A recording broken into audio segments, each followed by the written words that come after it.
ದೇವರ ಪರಿಶುದ್ಧವಾದ ನಾಮಕ್ಕೆ ಸ್ತೋತ್ರ ಉಂಟಾಗಲಿ. ತಿರುಗಿನೊಂದು ಆವರ್ತಿ ಆಸರೆ ಟಿವಿಯನ್ನು ವೀಕ್ಷಿಸ್ತಾ ಇರುವಂಥ ಎಲ್ಲ ವೀಕ್ಷಕರಿಗೆ ಯೇಸು ಕ್ರಿಸ್ತನ ನಾಮದಲ್ಲಿ ಮಧುರವಾದ ವಂದನೆಗಳು. ಈ ದಿನ ಕೂಡ ಒಂದು ಸಂಗತಿಯನ್ನು ನಾವು ಧ್ಯಾನಿಸಲಿಕ್ಕಿದ್ದೇವೆ. ಯಶಸ್ವಿನ ಜೀವಿತಕ್ಕೆ 5 ಸಂಗತಿಗಳನ್ನು ದೇವರಿಗೆ ಕೊಡಿರಿ. ಪ್ರತಿಯೊಬ್ಬರು ಯಶಸ್ವಿಯನ್ನು ಬಯಸುವಂಥವರಾಗಿದ್ದಾರೆ. ಪ್ರತಿಯೊಬ್ಬರು ಜೀವಿತದಲ್ಲಿ ಉನ್ನತಿಗೆ ಬರಬೇಕೆಂಬುದಾಗಿ ಭಾವಿಸುತ್ತಾರೆ. ಆದರೆ ದೇವರ ವಾಕ್ಯಕ್ಕೆ ಆಧಾರವಾಗಿ ನಾವು ನೋಡುವುದಾದರೆ, ನಮ್ಮ ಜೀವಿತದಲ್ಲಿ ಉನ್ನತಿಯು ಬರಬೇಕಾದರೆ ಕೆಲವೊಂದು ನಿಬಂಧನೆಗಳನ್ನು ದೇವರು ಕೊಟ್ಟಿದ್ದಾರೆ. ಆ ನಿಬಂಧನೆಗಳನ್ನು ನಾವು ಮಾಡುವುದಾದರೆ ನಿಶ್ಚಯವಾಗಿ ದೇವರು ನಮ್ಮ ಜೀವಿತದಲ್ಲಿ ಒಂದು ಉನ್ನತಿಯನ್ನು ಕೊಡುವವರಾಗಿದ್ದಾರೆ. ಈ ದಿವಸ ನಾವು ಧ್ಯಾನಿಸಲಿಕ್ಕಿದ್ದೇವೆ.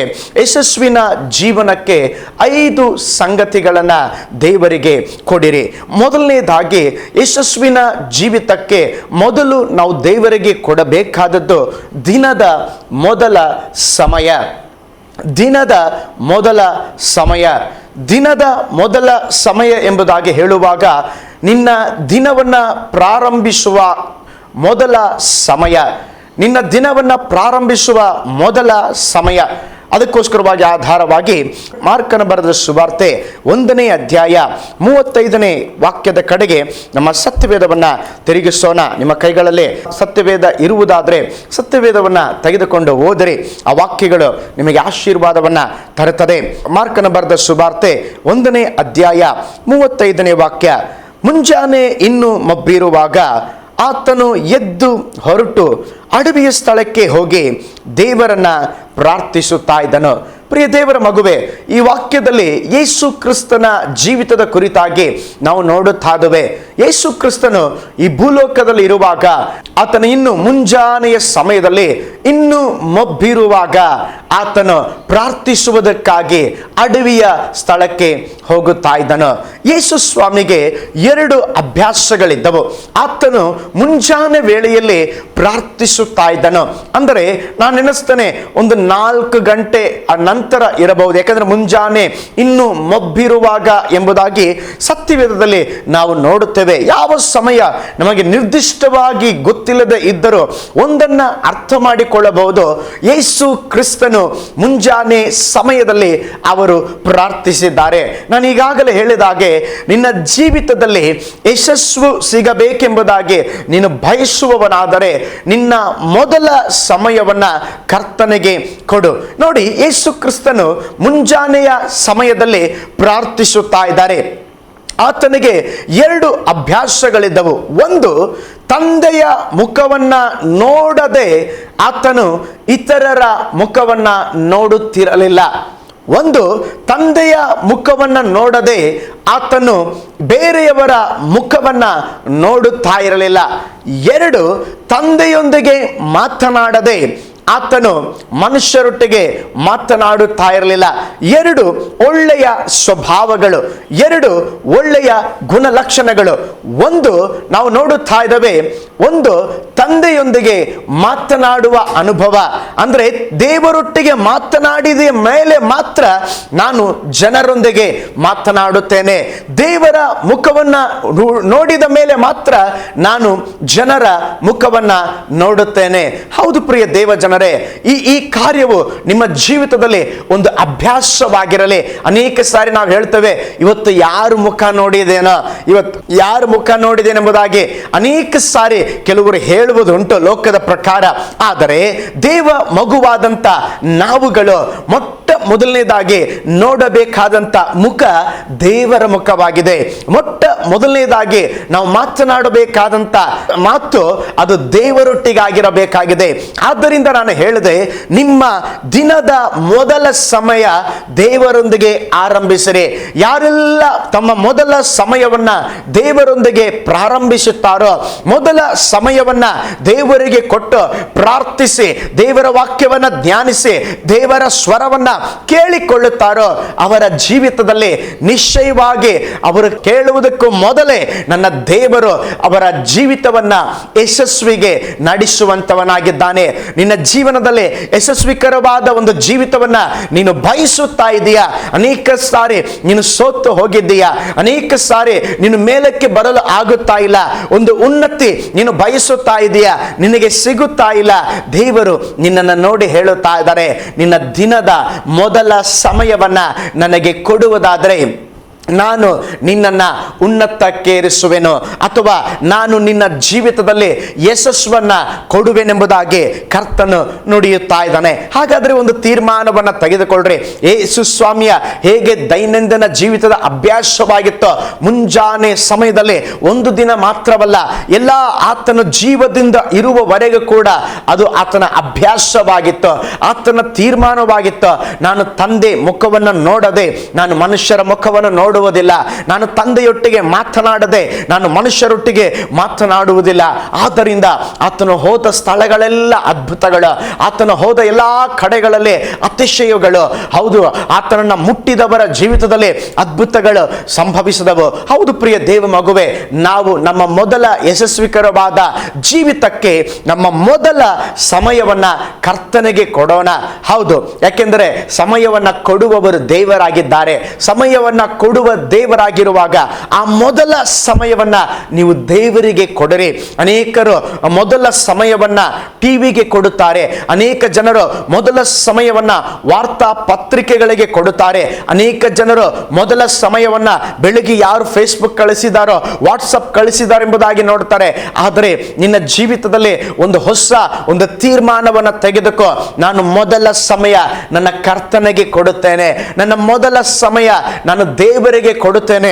ಮೊದಲ ಸಮಯ ಕೊಟ್ಟ ನಂತರವಾಗಿ ಮಾತ್ರ ನಾನು ಇತರರ ಕಾರ್ಯಗಳನ್ನ ಮಾಡ್ತೇನೆ. ಪ್ರಿಯ ಸಹೋದರಿಯರೇ, ನಿಮ್ಮ ಮೊದಲ ಸಮಯ, ನಿಮ್ಮ ಮನೆಯಲ್ಲಿ ಮಾಡಬೇಕಾದ ಅನೇಕ ಸಂಗತಿಗಳು ಇರಬಹುದು, ಮನೆಯಲ್ಲಿ ಅನೇಕ ಕಾರ್ಯಗಳು. ಯಾಕೆಂದ್ರೆ ನೀವು ಬೆಳಗ್ಗೆ ಕೆಲಸವನ್ನ ಪ್ರಾರಂಭಿಸಿದರೆ ರಾತ್ರಿ ಹೊತ್ತು ಮುನುಗುವವರೆಗೂ ನಿಮಗೆ ಅನೇಕ ಕೆಲಸಗಳು ಇರುತ್ತದೆ.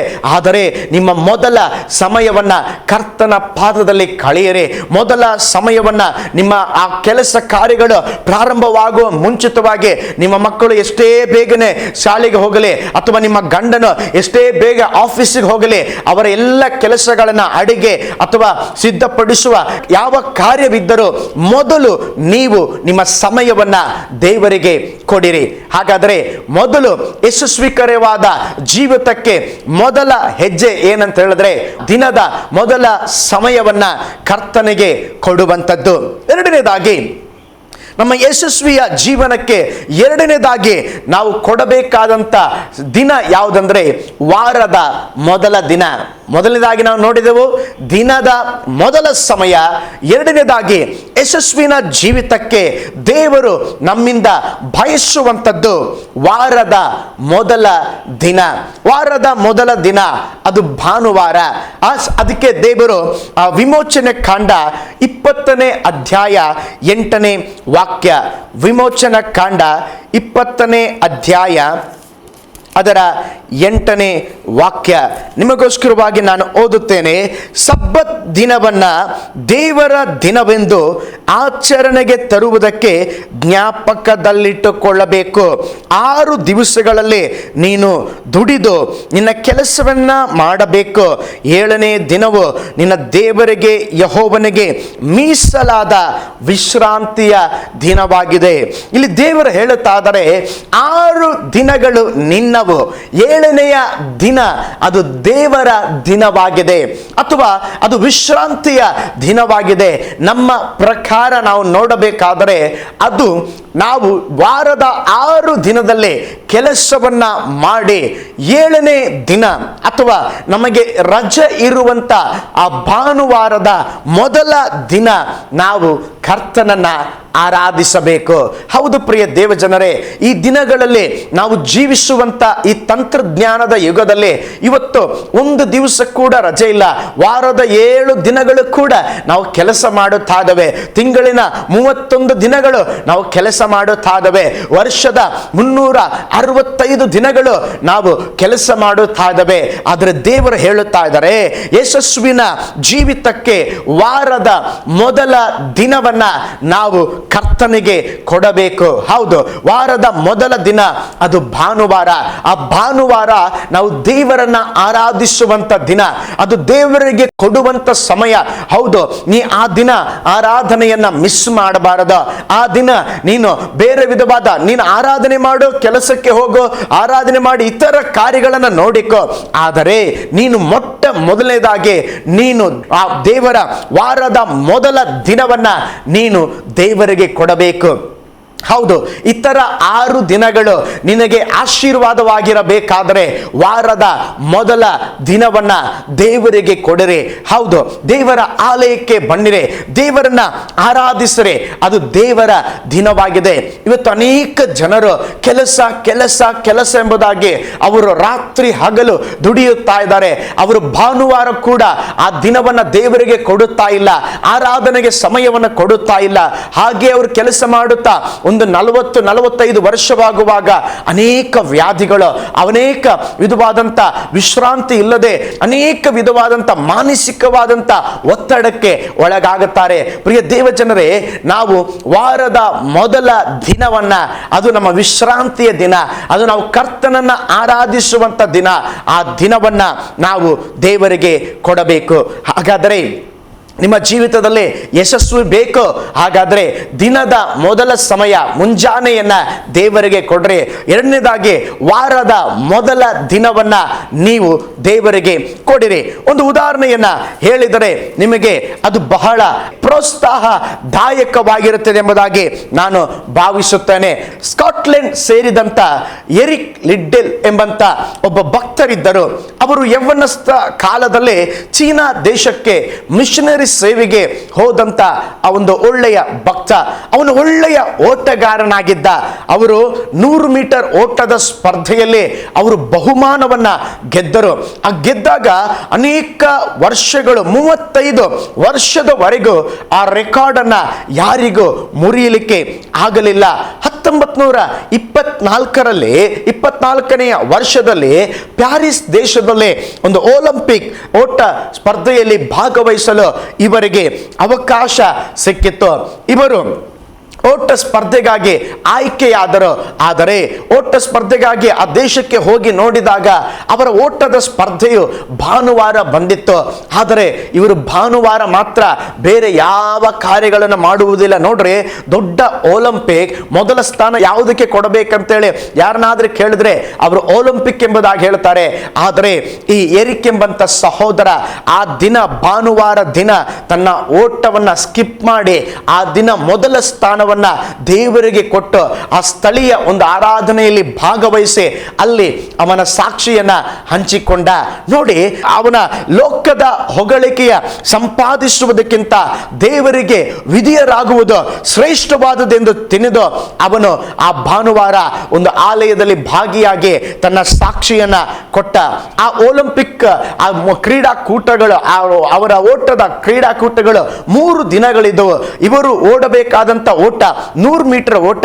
ಆದರೆ ಭಾನುವಾರ ಇವರು ಸ್ಕಿಪ್ ಮಾಡಿದ ಕಾರಣ ಇವರಿಗೆ ಓಡಲಿಕ್ಕಾಗಲಿಲ್ಲ. ಮರುದಿನ ಕಾರಣಾಂತರಗಳಿಂದ ಇವರು 200 ಮೀಟರ್ ಓಡುವಂತ ಒಂದು ಅವಕಾಶ ಒದಗಿ ಬಂತು. ಇವರು ಪ್ರಾಕ್ಟೀಸ್ ಮಾಡಿದ್ದು 100 ಮೀಟರ್ ಮಾತ್ರ. ಆದರೆ 200 ಮೀಟರ್ ಓಡಿದಾಗ ನೋಡಿ, ಆ 200 ಮೀಟರ್ ಓಟದ ಸ್ಪರ್ಧೆಯಲ್ಲಿ ಇವರು ಮೊದಲ ಸ್ಥಾನವನ್ನ ಪಡೆದುಕೊಂಡರು. ಹೌದು ಪ್ರಿಯ ದೇವಜನರೇ, ಯಾರು ದೇವರನ್ನ ಘನಪಡಿಸುತ್ತಾರೋ, ಯಾರು ದೇವರಿಗೆ ಮೊದಲ ಸ್ಥಾನವನ್ನ ಕೊಡುತ್ತಾರೋ ಅವರ ಜೀವಿತದಲ್ಲಿ ದೇವರು ಅವರನ್ನ ತಳ್ಳಿ ಬಿಡುವುದೇ ಇಲ್ಲ. ಎರಿಕ್ ಆ ಮೊದಲ ಭಾನುವಾರದ ಮೊದಲ ದಿನವನ್ನ ಕರ್ತನಿಗೆ ಕೊಟ್ಟನು. ಕರ್ತನು ಎರಿಕನಿಗೆ ಜಯವನ್ನ ಕೊಟ್ಟನು. ಹೌದು ಪ್ರಿಯ ದೇವಜನರೇ, ನೀನು ಒಳ್ಳೆಯ ಬಿಸಿನೆಸ್ ಮ್ಯಾನ್ ಆಗಿರಬಹುದು, ಒಳ್ಳೆಯ ವ್ಯಾಪಾರಿ ಆಗಿರಬಹುದು, ಆದರೆ ನೀನು ದೇವರಿಗೆ ಕೊಡಬೇಕಾದ ದಿನವನ್ನ ನೀವು ಕೊಡಬೇಕು. ಅನೇಕ ಸಾರಿ ನಾವು ಕ್ರೈಸ್ತರಾಗಿರುವಂತ ಅತಿ ಭಕ್ತಿವಂತರಾಗಿದ್ದೇವೆ, ಆದರೆ ಅನೇಕ ಸಾರಿ ಈ ಭಕ್ತಿಯನ್ನ ನಾವು ಬದಿಗೆ ಇಟ್ಟು ಬಿಡುತ್ತೇವೆ. ನೋಡ್ರಿ, ಇಸ್ಲಾಂ ಧರ್ಮದಲ್ಲಿ ನಾನು ನೋಡಿದಂತ ಒಂದು ಕಾರ್ಯವೇನೆಂದ್ರೆ, ಶುಕ್ರವಾರ ಎಷ್ಟು ದೊಡ್ಡ ಅಂಗಡಿ ಇದ್ದರೂ, ಎಷ್ಟು ದೊಡ್ಡ ಬಿಸಿನೆಸ್ ಇದ್ದರೂ ಅವರು ಯಾವುದೇ ಕಾರ್ಯಗಳನ್ನ ಮಾಡುವುದಿಲ್ಲ.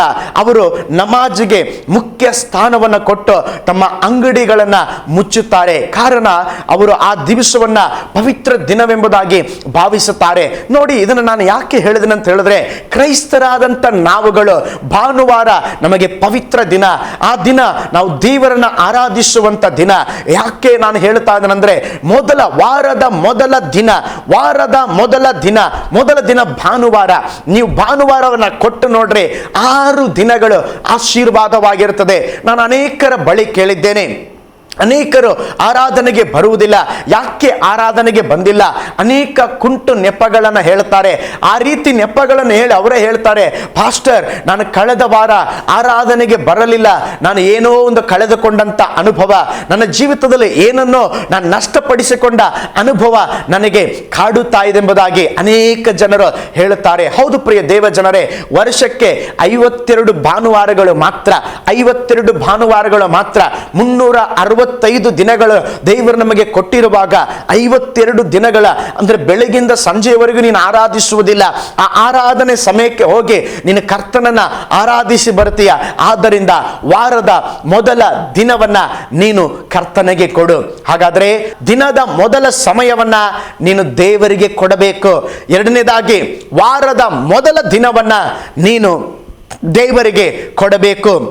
ಮೂರನೇದಾಗಿ, ನಿನ್ನ ಸಂಬಳದ ಮೊದಲ ಭಾಗ ಅದುವೇ ದಶಮ ಭಾಗ. ಮಲಾಕಿ ಗ್ರಂಥ 3ನೇ ಅಧ್ಯಾಯ 8ರಿಂದ 10ನೇ ವಾಕ್ಯದವರೆಗೆ. ಮಲಾಕಿ 3ನೇ ಅಧ್ಯಾಯ 8ರಿಂದ 10. ನರಮನುಷ್ಯನು ದೇವರಿಂದ ಕದ್ದುಕೊಳ್ಳಬಹುದೇ? ನೀವು ನನ್ನಿಂದ ಕದ್ದುಕೊಳ್ಳುತ್ತಿದ್ದೀರಿ. ನಿನ್ನಿಂದ ಏನು ಕದ್ದುಕೊಂಡಿದ್ದೀವಿ ಎಂದು ಕೇಳುತ್ತೀರೋ? ದಶಮಾಂಶ ನನಗೋಸ್ಕರವಾಗಿ ಪ್ರತ್ಯೇಕಿಸಬೇಕಾದಂಥ ಪದಾರ್ಥ ಇವುಗಳನ್ನೇ ನೀವು, ಅಂದರೆ ಈ ಜನಾಂಗದವರೆಲ್ಲ ನನ್ನಿಂದ ಕದ್ದುಕೊಳ್ಳುವವರಾದ ಕಾರಣ ಶಾಪಗ್ರಸ್ತರಾಗಿದ್ದೀರಿ. ನೋಡಿ, ಇಲ್ಲಿ ಕರ್ತನು ನುಡಿಯುತ್ತಿದ್ದಾರೆ, ದೇವರು ಹೇಳುತ್ತಾ ಇದ್ದಾರೆ, ನೀವು ನನ್ನಿಂದ ಕದ್ದುಕೊಳ್ಳುತ್ತಿದ್ದೀರಾ. ಏನು ಕದ್ದುಕೊಳ್ಳುತ್ತಾ ಇದ್ದೀರಾ? ದಶಮ ಭಾಗವನ್ನ. 10ರಲ್ಲಿ 1 ಭಾಗ ಅದು ದೇವರಿಗೆ ಸಂಬಂಧಪಟ್ಟದ್ದು. ಮೂರನೇದಾಗಿ, ನಮ್ಮ ಜೀವಿತದಲ್ಲಿ ಯಶಸ್ವಿಕರವಾದ ಒಂದು ಜೀವಿತವನ್ನ ನೀನು ಪಡೆಯಬೇಕಾದರೆ, ಒಂದು ಉನ್ನತಿ ನಿನಗೆ ಸಿಗಬೇಕಾದರೆ, ನಿನ್ನ ಸಂಬಳದ ಮೊದಲ ಭಾಗವನ್ನ ನೀನು ದೇವರಿಗೆ ಕೊಡಬೇಕು. ದೇವರು ಒಂದೇ ಒಂದು ವಿಷಯದಲ್ಲಿ ಪರೀಕ್ಷಿಸಿರಿ ಎಂಬುದಾಗಿ ಹೇಳಿದ್ದಾರೆ. ನಾವು ದೇವರನ್ನ ಪರೀಕ್ಷಿಸಬಾರದು, ಆದರೆ ದೇವರು ಒಂದು ವಿಷಯದಲ್ಲಿ ಪರೀಕ್ಷಿಸಿ ಎಂಬುದಾಗಿ ಹೇಳಿದ್ದಾರೆ. ಯಾವ ವಿಷಯ? ದಶಮ ಭಾಗದ ವಿಷಯ. ನೀವು ಆಲಯಕ್ಕೆ ದಶಮ ಭಾಗವನ್ನ ತೆಗೆದುಕೊಂಡು ಬನ್ನಿರಿ. ನನ್ನ ಭಂಡಾರಕ್ಕೆ ನೀವು ದಶಮ ಭಾಗವನ್ನ ತೆಗೆದುಕೊಂಡು ಬನ್ನಿರಿ, ನಾನು ನಿಮ್ಮನ್ನ ಆಶೀರ್ವದಿಸುತ್ತೇನೋ ಇಲ್ಲವೋ ಎಂಬುದಾಗಿ ನನ್ನನ್ನ ಪರೀಕ್ಷಿಸಿರಿ ಎಂಬುದಾಗಿ ದೇವರು ಹೇಳುತ್ತಾ ಇದ್ದಾನೆ. ಹೌದು ಪ್ರಿಯ ದೇವ ಜನರೇ, ದಶಮ ಭಾಗ ಅಂದ್ರೆ ನಿನ್ನ ಸಂಬಳದ ಮೊದಲ ಭಾಗ, ಅದೇ ದಶಮ ಭಾಗ. ದೇವರು ನಿನಗೆ ದುಡಿಯುವುದಕ್ಕೆ ಬಲ ಕೊಟ್ಟಿದ್ದಾರೆ. ದೇವರು ನಿನಗೆ ಒಳ್ಳೆ ಆಸ್ತಿಯನ್ನು ಕೊಟ್ಟಿದ್ದಾರೆ, ಸಂತೃಪ್ತಿಯನ್ನು ಕೊಟ್ಟಿದ್ದಾರೆ, ಒಳ್ಳೆಯ ಮನೆಯನ್ನು ಕೊಟ್ಟಿದ್ದಾರೆ, ಎಲ್ಲ ಅಗತ್ಯತೆಗಳನ್ನು ಸಂಧಿಸುತ್ತಾ ಇದ್ದಾರೆ. ಆದ್ದರಿಂದ ನಿನ್ನ ಸಂಬಳದ ಮೊದಲ ಭಾಗವನ್ನ ಪ್ರತ್ಯೇಕಿಸಿ, ಅದು ದೇವರಿಗೆ ಸಂಬಂಧಪಟ್ಟದ್ದು. ನಿನ್ನ ಎಲ್ಲ ದೇವರಿಗೆ ಯಾಕೆ ನಮ್ಮ ದಶಮ ಭಾಗ ಕೊಡಬೇಕು? ದೇವರಿಗೆ ಹಣದ ಅವಶ್ಯಕತೆ ಇದೆಯಾ? ಇಲ್ಲ. ಯಾಕೆಂದರೆ ಆ ಹಣವನ್ನ ದೇವರು ಆಶೀರ್ವದಿಸಿ ನಿನಗೆ ತಿರುಗಿ ಕೊಡುತ್ತಾರೆ. ಹೌದು, ನಿಮ್ಮ ಸಂಬಳದ ಮೊದಲ ಭಾಗ ದೇವರಿಗೆ ಕೊಡ್ರಿ. ಹಳೆ ಒಡಂಬಡಿಕೆಯಲ್ಲಿ ನಾವು ನೋಡುತ್ತೇವೆ, ಅಬ್ರಾಹಾಮನು ಆ ಮೆಲ್ಕಿಜೆದೇಕನಿಗೆ ಆಗ ಇನ್ನು ಧರ್ಮಶಾಸ್ತ್ರ ಇರಲಿಲ್ಲ, ಅವನು 10ರಲ್ಲಿ 1 ಭಾಗವನ್ನ, ಅಧಿಕವಾದ ದಶಮಾಂಶಕ್ಕಿಂತ ಹೆಚ್ಚಾದ ಕಾಣಿಕೆಯನ್ನ ಮೆಲ್ಕಿಜೆದೇಕನಿಗೆ ಕೊಟ್ಟ. ಯಾಕೋಬನು ಒಂದು ತೀರ್ಮಾನ ತೆಗೆದುಕೊಳ್ಳುತ್ತಾ ಇದ್ದಾನೆ, ದೇವರೇ ನಾನು ಬರಿಗೈಯಲ್ಲಿ ಹೋಗುತ್ತಾ ಇದ್ದಾನೆ, ನೀನು ನನ್ನನ್ನ ಆಶೀರ್ವದಿಸಿದರೆ ನನ್ನ ಎಲ್ಲಾ ಕಾರ್ಯಗಳಲ್ಲಿ 10ರಲ್ಲಿ 1 ಭಾಗವನ್ನ ನಿಮಗೆ ಕೊಡುತ್ತೇನೆ. ಹೌದು ಪ್ರಿಯ ದೇವ ಜನರೇ, ನಮ್ಮ ದಶಮ ಭಾಗ ಅದು ದೇವರಿಗೆ ಸಂಬಂಧಪಟ್ಟದ್ದು. ನೀವು ಮೊದಲ ಸಂಬಳವನ್ನ ತೆಗೆದುಕೊಳ್ಳುವಾಗ ಆ ದಶಮ ಭಾಗವನ್ನ ಪ್ರತ್ಯೇಕಿಸಿರಿ. ಅದೇ ವಾಕ್ಯ ಹೇಳುತ್ತದೆ ಮಲಾಕಿಯಲ್ಲಿ, ಆ ದಶಮ ಭಾಗ ಅದು ನನ್ನ ಸೊತ್ತು, ಅದನ್ನು ಪ್ರತ್ಯೇಕಿಸಿ ನೀವು ಹೋಗುವ ಆಲಯದಲ್ಲಿ, ನೀವು ಹೋಗುವಂತ ಸಭೆಗೆ ಆ ದಶಮ ಭಾಗವನ್ನ ನೀವು ದೇವರಿಗೆ ಕೊಡಿರಿ. ಹೌದು, ನಿಮ್ಮ ಸಂಬಳದ ಮೊದಲ ಭಾಗ ಅದು ದೇವರಿಗೆ ಸಂಬಂಧಪಟ್ಟದ್ದು. ಆ ಸಂಬಳದ ಮೊದಲ ಭಾಗವಾಗಿರುವ ದಶಮ ಭಾಗವನ್ನ ನೀವು ದೇವರಿಗೆ ಕೊಡಬೇಕು. ಒಂದು ಉದಾಹರಣೆಯನ್ನ ನಾನು ಹೇಳಲಿಕ್ಕೆ ನಾನು ಬಯಸುತ್ತೇನೆ. ಹೆನ್ರಿ ಪಿ ಕ್ರೋವೆಲ್ ಎಂಬಂತ ಒಬ್ಬ ದೇವ ಭಕ್ತರು ಇದ್ದರು. ಬಹಳ ದೊಡ್ಡ ಕುಟುಂಬಕ್ಕೆ ಸೇರಿದವರು. ಆದರೆ ಚಿಕ್ಕ ವಯಸ್ಸಿನಲ್ಲೇ ಉಬ್ಬಸ ರೋಗದ ನಿಮಿತ್ತವಾಗಿ ಅವರು ಶಾಲೆಯನ್ನ ಬಿಡಬೇಕಾಯಿತು. ಆದರೂ ಅವರು ಚಿಕ್ಕ ಪುಟ್ಟ ಬಿಸಿನೆಸ್ಗಳನ್ನ ಮಾಡುತ್ತಾ ಬಂದರು. ಒಂದು ದಿವಸ ಅವರು ಕರ್ತನ ಸಮ್ಮುಖದಲ್ಲಿ ಒಂದು ತೀರ್ಮಾನವನ್ನು ತೆಗೆದುಕೊಂಡ್ರು. ದೇವರೇ, ನಾನು ಒಂದು ಹೊಸ ಬಿಸಿನೆಸ್ ಅನ್ನ ಪ್ರಾರಂಭ ಮಾಡಲಿಕ್ಕಿದ್ದೇನೆ, ನೀನು ನನ್ನನ್ನ ಆಶೀರ್ವದಿಸುವುದಾದರೆ ನಾನು ನನಗೆ ಲಾಭ ಗಳಿಸುವ ಎಲ್ಲದರಲ್ಲಿ ನಾನು 10ರಲ್ಲಿ 1 ಭಾಗವನ್ನ ನಿಮ್ಮ ಸೇವೆಗೆ ನಾನು ಕೊಡುತ್ತೇನೆಂಬುದಾಗಿ ಹೇಳಿ ಅವರು ಹರಕೆಯನ್ನ ಹೊತ್ತುಕೊಂಡರು. ನಂತರ ಏನಾಯಿತು ಎಂಬುದಾಗಿ ಹೇಳಿದ್ರೆ, ಅವರು ಒಂದು ಸ್ಥಳದಲ್ಲಿ ಒಂದು ಹೊಸ ಕಂಪನಿಯನ್ನ ತಯಾರು ಮಾಡಿದರು. ಕ್ವಿಕರ್ ಮಿಲ್ಸ್ ಎಂಬಂತ ಓಟ್ಸ್, ಎಲ್ಲರಿಗೂ ಚಿರಪರಿಚಿತವಾಗಿರುವಂತ ಓಟ್ಸ್ ಎಂಬಂತ ಕಂಪನಿಯನ್ನ ತಯಾರಿಸಿದರು. ನೀವು ನಂಬುತ್ತೀರೋ ಇಲ್ಲವೋ, 10 ವರ್ಷಗಳ ಒಳಗೆ ಅಮೆರಿಕ ದೇಶದ ಒಂದೊಂದು ಮನೆಗಳಲ್ಲಿ ಅವರ ಬೆಳಗಿನ ಉಪಹಾರ ಈ ಓಟ್ಸ್ ಆಹಾರವಾಗಿ ಮಾರ್ಪಟ್ಟಿತು. ಹೆನ್ರಿಯವರು 10ರಲ್ಲಿ 1 ಭಾಗವನ್ನ ನಾನು ಕೊಡುತ್ತೇನೆಂಬುದಾಗಿ ಅವರು ಆರಂಭಿಸಿ ಒಂದೊಂದು ಹಂತಕ್ಕೂ ಉನ್ನತಕ್ಕೆ ಬಂದು 70% ಅವರ ಮರಣ ಹೊಂದುವವರೆಗೂ 70% ದೇವರ ಸೇವೆಗೆ ಕೊಡಲು ಆರಂಭಿಸಿದರು. ಅವರ ಕ್ವಿಕರ್ ಓಟ್ಸ್ ಎಂಬಂತ ಆ ಅಂಶವು ಇವತ್ತು ಲೋಕದೆಲ್ಲ ಹರಡಿದೆ. ಎಲ್ಲ ದೇಶಗಳಲ್ಲಿ ಆ ಓಟ್ಸ್ ಅನ್ನ ಉಪಯೋಗಿಸುತ್ತಾ ಇದ್ದಾರೆ. ನೋಡಿ, ಒಬ್ಬ ಮನುಷ್ಯನನ್ನ ದೇವರು ಹೇಗೆ ಆಶೀರ್ವಾದ ಮಾಡಿದರು. ಹೌದು ಪ್ರಿಯ ದೇವ ಜನರೇ, ನಿಮ್ಮ ಸಂಬಳದ ಮೊದಲ ಭಾಗ ಅದು ದೇವರದು. ಅದನ್ನ ದೇವರಿಗೆ ಕೊಡಿರೆ, ದೇವರು ನಿಮ್ಮನ್ನ ಆಶೀರ್ವದಿಸ್ತಾರೆ. ಹಾಗಾದರೆ ದಿನದ ಮೊದಲ ಸಮಯ ಯಾವ ಸಮಯ? ಮುಂಜಾನೆ ದೇವರಿಗೆ ಕೊಡಿರಿ. ಎರಡನೇದಾಗಿ ವಾರದ ಮೊದಲ ದಿನ ಯಾವ ದಿನ? ಭಾನುವಾರ ದೇವರಿಗೆ ಕೊಡಿರಿ. ಮೂರನೇದಾಗಿ ನಿಮ್ಮ ಸಂಬಳದ ಮೊದಲ ಭಾಗ ಯಾವ ಭಾಗ? ದಶಮ ಭಾಗ ದೇವರಿಗೆ ಕೊಡಿರಿ. ನಾಲ್ಕನೇದಾಗಿ ಮೊದಲು ನೀವು ದೇವರ ರಾಜ್ಯವನ್ನ ಹುಡುಕಿರಿ. ಇವತ್ತು ಅನೇಕರು ಹಣವನ್ನು ಹುಡುಕುತ್ತಾ ಇದ್ದಾರೆ, ಪ್ರಸಿದ್ಧತೆಯನ್ನ ಹುಡುಕುತ್ತಾ ಇದ್ದಾರೆ, ಅನೇಕ ಕಾರ್ಯಗಳನ್ನ ಹುಡುಕುತ್ತಾ ಇದ್ದಾರೆ. ಅದಕ್ಕೆ ಆಧಾರವಾಗಿ ಒಂದು ವಾಕ್ಯ ಓದಿಕೊಳ್ಳೋಣ. ಮತ್ತಾಯನ ಬರೆದ ಸುವಾರ್ತೆ 6ನೇ ಅಧ್ಯಾಯ 33ನೇ ವಾಕ್ಯ. ಆ ವಾಕ್ಯದಲ್ಲಿ ಹೇಳಲ್ಪಟ್ಟಿದೆ, ನೀವು ಮೊದಲು ದೇವರ ರಾಜ್ಯಕ್ಕಾಗಿಯೂ ನೀತಿಗಾಗಿಯೂ ತವಕ ಪಡಿರಿ, ಇವುಗಳು ಕೂಡ ಅವೆಲ್ಲವೂ ನಿಮಗೆ ಕೊಡಲ್ಪಡುವವು. ದೇವರು ಹೇಳ್ತಾ ಇದ್ದಾರೆ, ಮೊದಲು ದೇವರ ರಾಜ್ಯಕ್ಕಾಗಿ ನೀತಿಗಾಗಿ ತವಕ ಪಡ್ರಿ. ನೋಡ್ರಿ ಪ್ರಿಯ ದೇವ ಜನರೇ, ನಾವು ಮೊದಲು ದೇವರ ರಾಜ್ಯವನ್ನು ಹುಡುಕಬೇಕು. ಆ ಕೆಳಗಿನ ವಾಕ್ಯ ಭಾಗದಲ್ಲಿ ಹೇಳಲ್ಪಟ್ಟಿದೆ, ಇವುಗಳು ಕೂಡ ಅವೆಲ್ಲವೂ. ಅವೆಲ್ಲವೂ ಎಂಬುದಾಗಿ ಹೇಳಿದ್ರೆ ಏನು? ಅಲ್ಲಿ ಒಂದು ಮರ್ಮ ಅಡಕವಾಗಿದೆ, ಒಂದು ರಹಸ್ಯ. ಅವೆಲ್ಲವೂ ಮನುಷ್ಯನು ಯಾವುದಕ್ಕಾಗಿ ಕಷ್ಟಪಡುತ್ತಾ ಇದ್ದಾನೆ? ಊಟಕ್ಕಾಗಿ, ಆಹಾರಕ್ಕಾಗಿ, ವಸತಿಗಾಗಿ, ಅವೆಲ್ಲವೂ ಎಂಬುದಾಗಿ ಹೇಳುವಾಗ ನೀನು ಮೊದಲು ದೇವರ ರಾಜ್ಯವನ್ನ ಹುಡುಕಿದರೆ, ನೀನು ಯಾವುದಕ್ಕಾಗಿ ಹುಡುಕುತ್ತಾ ಇದೆಯೋ ಅವೆಲ್ಲವೂ ನಿನ್ನನ್ನ ಹಿಂಬಾಲಿಸುತ್ತದೆ. ಹಾಗಾದರೆ ನೀನು ಹುಡುಕುವ ಕಾರ್ಯವನ್ನು ಹುಡುಕಬೇಕು. ನೀನು ಕೇವಲ ಕೆಲಸವನ್ನು, ಒಂದು ಉದ್ಯೋಗವನ್ನು, ಕೇವಲ ಹಣವನ್ನು ಹುಡುಕಿದರೆ ಅದು ನಿನಗೆ ದೊರಕುವುದಿಲ್ಲ. ನೀನು ಮೊದಲು ಹುಡುಕಬೇಕಾದದ್ದು ದೇವರ ರಾಜ್ಯ. ಅದಕ್ಕೆ ದೇವರ ವಚನ ಹೇಳ್ತದೆ, ನೀವು ಮೊದಲು ದೇವರ ರಾಜ್ಯಕ್ಕಾಗಿಯೂ ನೀತಿಗಾಗಿಯೂ ತವಕ ಪಡಿರಿ. ಅಂದರೆ ಮೊದಲು ದೇವರ ರಾಜ್ಯವನ್ನ ಹುಡುಕಿರಿ. ನೀವು ಮೊದಲು ದೇವರ ರಾಜ್ಯವನ್ನು ಹುಡುಕುವಾಗ ನಿಮ್ಮ ಜೀವಿತದಲ್ಲಿ ಬಾಕಿ ಇರುವ ಕಾರ್ಯಗಳನ್ನು ಹುಡುಕಬೇಕಾದಂಥ ಅವಶ್ಯಕತೆ ಇಲ್ಲ. ಅವುಗಳು ತಾವಾಗಿಯೇ ನಿಮ್ಮನ್ನ ಹಿಂಬಾಲಿಸುತ್ತದೆ, ತಾವಾಗಿಯೇ ನಿಮ್ಮನ್ನ ಹುಡುಕಿಕೊಂಡು ಬರುತ್ತದೆ. ನೀನು ಹುಡುಕಬೇಕಾದದ್ದನ್ನು ನೀನು ಹುಡುಕಿದರೆ ನಿನ್ನನ್ನು ಹುಡುಕಿಕೊಂಡು ಬರಬೇಕಾದದ್ದು ಹುಡುಕಿಕೊಂಡು ಬರುತ್ತದೆ. ನೀನು ಹುಡುಕಬೇಕಾದದ್ದು ಏನು? ದೇವರ ರಾಜ್ಯ. ನೀ ದೇವರ ರಾಜ್ಯವನ್ನ ಹುಡುಕುವಾಗ ದೇವರು ನಿನ್ನ ಜೀವಿತದಲ್ಲಿ ಯಶಸ್ವಿಯನ್ನ, ಒಂದು ಉನ್ನತಿಯನ್ನ ದೇವರು ದಯಪಾಲಿಸುತ್ತಾರೆ. ಹಾಗಾದರೆ ನಿನ್ನ ಜೀವಿತದಲ್ಲಿ ನಾಲ್ಕನೆಯದಾಗಿ ನೀನು ಮೊದಲು ದೇವರ ರಾಜ್ಯವನ್ನ ಹುಡುಕಬೇಕು. ಮೊದಲನೇದಾಗಿ ನಾನು ಹೇಳಿದೆ, ದಿನದ ಮೊದಲ ಸಮಯ ಮುಂಜಾನೆ. ಎರಡನೇದಾಗಿ ನಾನು ಹೇಳಿದೆ, ವಾರದ ಮೊದಲ ದಿನ ಭಾನುವಾರ. ಮೂರನೇದಾಗಿ ನಾನು ಹೇಳಿದೆ, ನಿಮ್ಮ ಸಂಬಳದ ಮೊದಲ ಭಾಗ, ದಶಮ ಭಾಗ. ನಾಲ್ಕನೇದಾಗಿ ನಾನು ಹೇಳಿದೆ, ಮೊದಲು ದೇವರ ರಾಜ್ಯವನ್ನ ಹುಡುಕಿರಿ.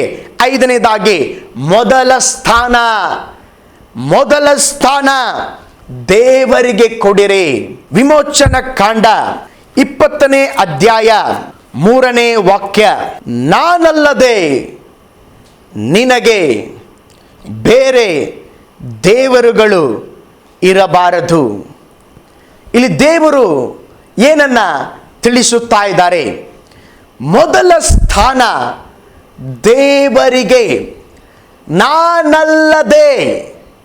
ಆ ವಾಕ್ಯವನ್ನು ಗಮನಿಸಿ, ನಾನಲ್ಲದೆ ಅಂದರೆ ನಿಮ್ಮ ಜೀವಿತದಲ್ಲಿ ಮೊದಲು ದೇವರಿರಬೇಕು. ದೇವರ ನಂತರ ನೀವು ಬಾಕಿ ಕಾರ್ಯಗಳನ್ನು ಇಟ್ಟುಕೊಳ್ಳಬಹುದು. ಮೊದಲ ಸ್ಥಾನದಲ್ಲಿ ಇರಬೇಕಾದದ್ದು ಹಣ ಅಲ್ಲ, ಐಶ್ವರ್ಯ ಅಲ್ಲ, ನಿನ್ನ ಕುಟುಂಬ ಅಲ್ಲ. ಮೊದಲ ಸ್ಥಾನದಲ್ಲಿ ಇರಬೇಕಾದದ್ದು ದೇವರಾಗಿದ್ದಾರೆ. ಹೌದು, ಮೊದಲ ಸ್ಥಾನವನ್ನ ನೀವು ದೇವರಿಗೆ ಕೊಡಿರಿ. ಯಾರು ಮೊದಲ ಸ್ಥಾನವನ್ನ ದೇವರಿಗೆ ಕೊಡುತ್ತಾರೋ ಅವರ ಜೀವಿತದಲ್ಲಿ ಅವರು ಮೊದಲ ಸ್ಥಾನವನ್ನೇ ಹೊಂದುತ್ತಾರೆ. ಇನ್ನೊಂದು ಆವೃತ್ತಿ ಹೇಳ್ತಾನೆ, ಯಾರು ದೇವರಿಗೆ ಮೊದಲ ಸ್ಥಾನವನ್ನು ಕೊಡುತ್ತಾರೋ ಅವರ ಜೀವಿತದಲ್ಲಿ ಅವರು ಎಲ್ಲ ಕಾರ್ಯಗಳಲ್ಲಿ ಮೊದಲ ಸ್ಥಾನದಲ್ಲೇ ಇರುತ್ತಾರೆ.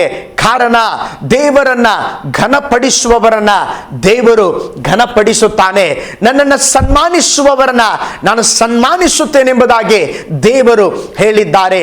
ಹಾಗಾದರೆ ಮೊದಲು ನೀನು ದೇವರನ್ನ ಸನ್ಮಾನಿಸು. ಈ 5 ಕಾರ್ಯಗಳನ್ನು ನೀನು ಮಾಡುವುದಾದರೆ ನಿನ್ನ ಜೀವಿತ ಒಂದು ಯಶಸ್ವಿಕರವಾದ ಜೀವಿತವಾಗಿರುತ್ತದೆ. ನಿನ್ನ ಜೀವಿತ ಒಂದು ಉನ್ನತಿಗೆ ಬರುವಂತ ಜೀವಿತವಾಗಿರುತ್ತದೆ. ಬಹಳ ಸರಳ.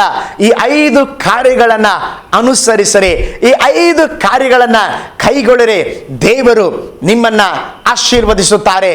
ಮೊದಲನೇದಾಗಿ ದಿನದ ಮೊದಲ ಸಮಯ ಮುಂಜಾನೆ ವೇಳೆ, ವಾರದ ಮೊದಲ ದಿನ ಭಾನುವಾರ.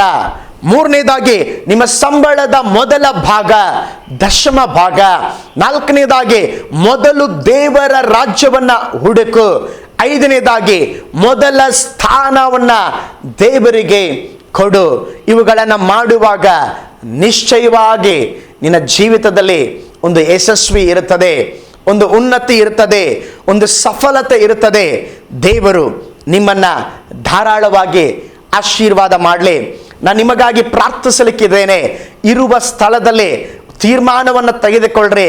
ಕರ್ತನೇ, ನಾನು ಈ 5 ಸಂಗತಿಗಳನ್ನು ನಿಮಗೆ ಕೊಟ್ಟು ದೇವರೇ ನಾನು ಜೀವಿಸ್ತೇನೆ, ನನ್ನ ಜೀವಿತವನ್ನು ಆಶೀರ್ವದಿಸಿರೆಂಬುದಾಗಿ ಇರುವ ಸ್ಥಳದಲ್ಲೇ ಕಣ್ಗಳ ಮುಚ್ಚಿ ನಿಮ್ಮ ತಲೆಯನ್ನು ಬಗ್ಗಿಸಿ ಪ್ರಾರ್ಥಿಸಿರಿ.